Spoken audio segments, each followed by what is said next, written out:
ملا ٹائمز میں خوش آمدید۔ مشہور داعی اسلام مولانا کلیم صدیقی اور مشہور مبلغ جناب عمر گوتم کی سزا کا اعلان آج ایڈیشنل کورٹ نے کر دیا ہے۔ کل کی خبر میں نے بتایا تھا کہ ان دونوں کو اور ان کے علاوہ کل 16 افراد ایسے ہیں جن پر جبراً تبدیل مذہب کا الزام لگایا گیا، جبراً دھرم پریورتن کا آروپ لگایا گیا اور ان سب کو کورٹ نے قصوروار قرار دیا اور 11 ستمبر کے بارے میں کہا گیا تھا کہ سزا سنائی جائے گی، اور آج لکھنؤ کی ایڈیشنل کورٹ نے اپنی سزا سنائی ہے، جس میں 12 لوگوں کو عمر قید کی سزا سنائی گئی ہے۔ جن 12 لوگوں کو زبردستی تبدیل مذہب کے الزام میں قصوروار ٹھہرا کر سزا سنائی گئی ہے اور ان کو عمر قید کی سزا سنائی گئی ہے، اس میں پہلا نام ہے داعی اسلام مشہور مبلغ مولانا کلیم صدیقی کا، دوسرا نام ہے مشہور مبلغ جناب عمر گوتم صاحب کا، تیسرا نام ہے سرفراز جعفری کا۔ اس کے علاوہ کل 12 افراد ہیں ان سب کے ساتھ جن کو عمر قید کی سزا سنائی گئی ہے۔ ان سب پر زبردستی مذہب کو فروغ دینے کا یا زبردستی ہندوؤں کو مسلمان بنانے کا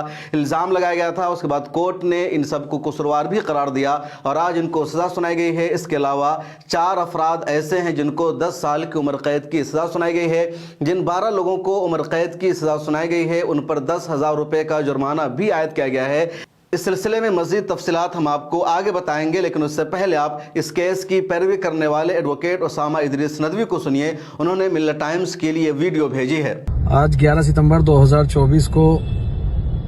اتر پردیش کی ATS کورٹ میں حضرت مولانا کلیم صدیقی، عمر گوتم، سرفراز علی جعفری، دھیرج گووند جگتاپ، ارسلان، آدم بھوپڑیا باندھو اور انیہ ان کے علاوہ 12 لوگوں کو 121A میں آجیون کاراواس اور 10,000 روپے کا جرمانہ، 123 میں 10 برس کی سزا اور 50,000 روپے کا جرمانہ اور انیہ تمام دھاراؤں میں اپنی میکسیمم سزا اس میں سنائی ہے۔ اس کے علاوہ جو 4 لوگ تھے جن پہ 121A اور 123 نہیں تھا، ان تمام لوگوں کو بھی جج صاحب نے اتر پردیش ودھی ورودھ دھرم سمپریورتن پرتیشیدھ ادھینیم یعنی دھرمانترن کا جو قانون ہے اس کے جو سیکشن 5 ہے اس میں میکسیمم سزا دیتے ہوئے 10 برس کی سزا سنائی ہے۔ اس فیصلے کے خلاف ہم لوگوں کے پاس ابھی ہائی کورٹ کا موقع ہے اور ہمیں تمام عدالتوں سے پوری امید ہے کہ انشاءاللہ العزیز ہمارے ساتھ انصاف ہوگا۔ یہ ایک پورا مقدمہ جو پریزمپشن پہ قائم ہوا تھا، اس میں ہم تمام وکیلوں نے بہت محنت اور جانفشانی کے ساتھ 16 کے 16 جتنے ملزمان ہیں ان تمام کے وکیلوں نے بہت محنت کے ساتھ اس میں اپنا 100% دیا ہے، لیکن جج صاحب کی طرف سے جو فیصلہ دیا گیا ہے وہ ہم لوگوں کے لیے نراشا جنک ہے اور یہ 264 پیج کا پورا ایک ججمنٹ ہے اور اس کے بارے میں ابھی ہم اور ڈیٹیل میں نہیں بتا سکتے ہیں کہ یہ اس میں کن بندوؤں پر کس بارے میں یہ سزا سنائی گئی ہے۔ تو ابھی جب پورا مقدمہ ہمیں اس کی ججمنٹ کی کاپی مل جائے گی اس کے بارے میں آپ کو ہم ڈیٹیل سے بتائیں گے۔ میرے اسی پیغام کو آپ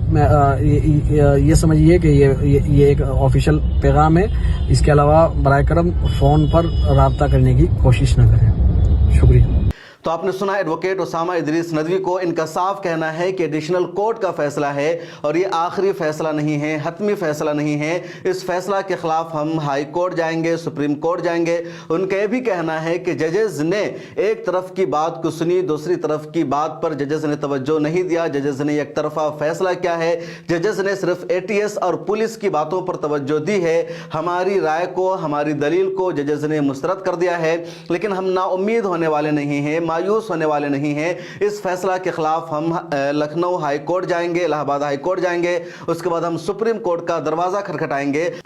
اگر آپ ماضی کی تاریخ دیکھیں گے تو پچھلے سالوں میں 10 جگہ پر بم دھماکہ ہوا، دہشت گردانہ حملہ ہوا اور پولیس نے، ATS نے، NIA نے اس وقت مسلم نوجوانوں کو گرفتار کیا، ان پر دہشت گردی کے الزام لگایا گیا۔ لوکل عدالتوں سے ان سب کو دہشت گردی کا مجرم بھی قرار دیا گیا، ان کو پھانسی کی سزا سنائی گئی، عمر قید کی سزا سنائی گئی اور ان عدالتوں نے یک طرفہ طور پر پولیس کی، NIA کی، ایجنسی کی دلیلوں پر عمل کیا۔ لائرز کی جو ملزم تھے جن کو قصوروار قرار دیا گیا تھا ان کی باتوں پر توجہ نہیں دی، ان کو نہیں سنایا گیا، لیکن جیسے ہی اس کیس کو، اس سزا کو چیلنج کیا گیا ہائی کورٹ میں، سپریم کورٹ میں، اور وہاں جب ہر طرح کی دلیل پر توجہ دی گئی، غور کیا گیا،